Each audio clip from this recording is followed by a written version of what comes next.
Stay បងប្អូនឥឡូវនេះគឺយើងលៀងកង្កែបឲ្យបានពូជរបស់យើងដើម្បីថែទាំថែរក្សាវាបានល្អឲ្យមានសុខភាពល្អកុំឲ្យងាប់ឲ្យមានណាមេពូជ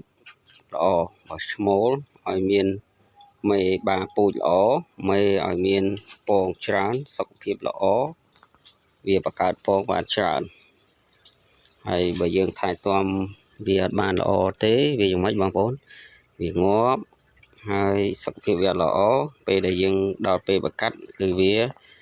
បង្កើតកូនឲ្យយើងអត់បានច្រើនណាអានេះគឺជាការដែលយើងអ្នកឆ្លាញ់ផ្នែកវិស័យកសិកម្មចិញ្ចឹមកង្កែបគោកបាទអញ្ចឹងកង្កែបគោករបស់យើងគឺយើងបានថែទាំមេពូជរបស់វាដើមរដូវមេពូជនេះគឺយើងតម្រាំដល់ខែ12ខែ1គឺយើងដល់ល្មមប្រកាត់ល្មមខែ1ណាខែ1ចូលខែ1ប្រកាត់បានហើយណាខែ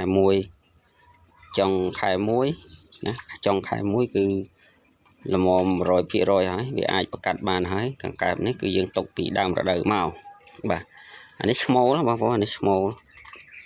បាទគឺយើងលាងសម្អាតវាណាយើងសម្អាតវាសពគ្រប់ហើយដើមរដូវនេះគឺយើងຕົកអត់បានច្រើនទេគឺយើងຕົកឈ្មោលបាន85ឈ្មោលហើយមេ85ដែរអញ្ចឹងវាអាចមានងាប់អីមួយដែរបងប្អូនពេលដែលយើងថែទាំវាអញ្ចឹងមិនមែនថាវារស់ទាំងអស់ 100% ទេណា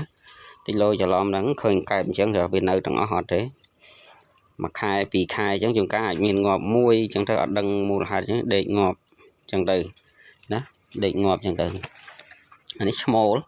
គឺត្រូវបានវាងាប់វាដេកងាប់អញ្ចឹងណាឃើញទេបាទគឺវាដេកងាប់អញ្ចឹងទៅណាវាអត់មានមូលហេតុអីទេវានៅធាត់សុខភាពវាល្អឡើយទេអានេះមេបាទនេះបង្ហូរទឹកចេញរួចហើយយើងនៅតែដោះលាងសម្អាតវាឲ្យស្អាតបាទនេះមេធំធាត់ល្អណាបងប្អូនបាទអញ្ចឹងវាសុខភាពវាល្អថ្មមួនហើយវាសម្រាប់ឆ្នាំ2026ហើយ